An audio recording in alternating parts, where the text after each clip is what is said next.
आरोप प्रत्यारोप ये लोग लगा रहे हैं। तो जो लोग गठबंधन में सीट बंटवारे में ही एक दूसरे का सम्मान नहीं कर रहे, तो ऐसे में चुनाव में कैसे अपने वोटर्स को कन्विंस करेंगे एक दूसरे के पक्ष में मतदान करने के लिए। तो मैं मानता हूं कि इंडी अलायंस तथाकथित एक बड़ी हार की ओर अग्रसर हो रहा है और एनडीए मजबूत सरकार पुनः झारखंड में बनाने जा रही है। हेमंत जी की सरकार देख लिया, झारखंड के लोग को शर्मसार होना पड़ा कि उनका मुख्यमंत्री भ्रष्टाचार के आरोपों में जेल में है। तो ऐसे में एक मजबूत एनडीए की सरकार अब झारखंड में बनने जा रही है।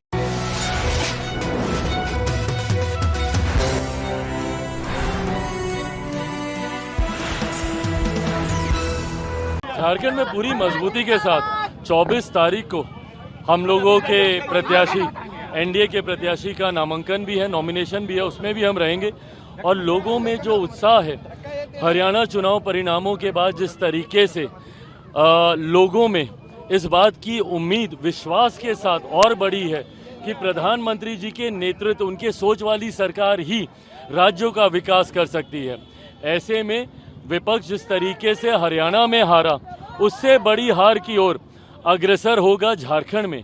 अभी तो चुनाव लड़ने से पहले एक दूसरे के घटक दलों को ये लोग सम्मान नहीं दे रहे। राजद को जिस तरीके से साइडलाइन किया गया, खुलकर ये लोग एक दूसरे के ऊपर आरोप प्रत्यारोप ये लोग लगा रहे हैं। तो जो लोग गठबंधन में सीट बंटवारे में ही एक दूसरे का सम्मान नहीं कर रहे, तो ऐसे में चुनाव में कैसे अपने वोटर्स को कन्विंस करेंगे एक दूसरे के पक्ष में मतदान करने के लिए।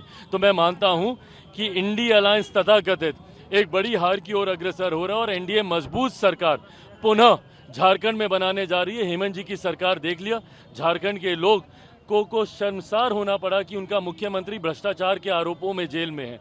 तो ऐसे में एक मजबूत एनडीए की सरकार अब झारखंड में बनने जा रही है। बिहार में भी चुनाव होने वाले हैं, उपचुनाव क्या रहेगा, नतीजा क्या आकलन है? मुझे पूरा विश्वास है कि एनडीए की सरकार, एनडीए की जीत इन चारों सीटों पर, उपचुनाव जो बिहार में 4 जगह पे होने जा रहे हैं उसमें भी होगी।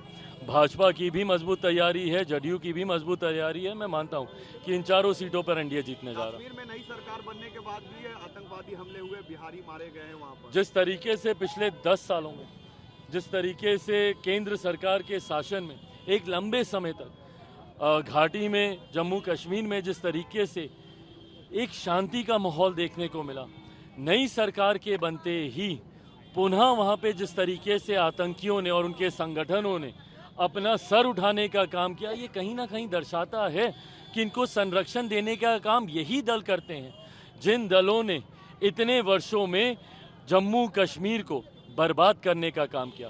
पिछले कुछ समय तक, जब तक केंद्र का शासन वहां पर रहा, परिस्थितियों में सुधार आया, पर आज नई सरकार के बनने के बाद और पुनः उमर अब्दुल्ला जी जिस तरीके से वहां के मुख्यमंत्री बने हैं, जिस तरीके से आतंकी गतिविधियां दोबारा से सक्रिय हुई हैं, कहीं ना कहीं सरकार और ये लोग उनको संरक्षण देने का काम करते हैं, इसकी आशंका अब जाहिर होने हुई।